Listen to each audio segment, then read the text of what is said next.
Question number 3 relating to trademark is discuss the different types of portable marks. So, in regards to that, we will discuss arbitrary and fanciful marks, then suggestive marks, then deceptive marks, descriptive marks, then generic marks. And all these are the portable marks which falls under Trademark Act 1919. So, trademark falls into four general categories. One is arbitrary or fanciful marks, and the second one is suggestive marks, and the third one is descriptive marks, and the fourth one is generic mark. And as regard to arbitrary or fanciful mark, these are considered the strongest because they typically have no meaning in the English language or in the context in which they are used. Apart from the goods or services, only they denote. For example, we can give the examples such as one is Xerox, then the Apple company, then Lotus, then Kodak, and Gillette, etc. So, for example, we found this particular arbitrary or fanciful marks which are prevailing in the trade circle or in the business world, such as Xerox, Apple, Lotus, Kodak, Gillette, etc. And as regarding to suggestive marks, we found these marks bring to mind attributes of a product or service without describing it. For example, the marks such as bubble warp, word perfect, OK data, etc. suggest accuracy and reliability without describing the products with which they are used. As for example, the names of soap. And now we'll go to the third one, that is the descriptive marks. Descriptive marks are weaker and are generally poor choices for trademarks. A mark is descriptive if it indicates what the product or service is, such as, for example, the electronic data systems and the past data, etc., which we found are suggestive. Descriptive marks and such descriptive marks are generally poor choices for trademarks, as it indicates what the products or services only. And now we'll go to the fourth one, that is the generic mark. And regarding generic mark, it is a term that has lost any trademark significance.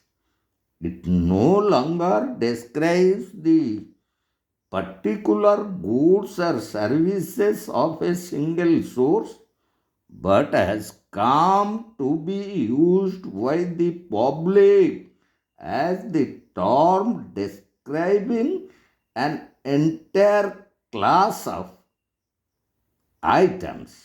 Classic examples of generic marks includes kerosene, aspirin, xylophone, windows, etc. So, a new addition can be to this list of generic mark be Windows.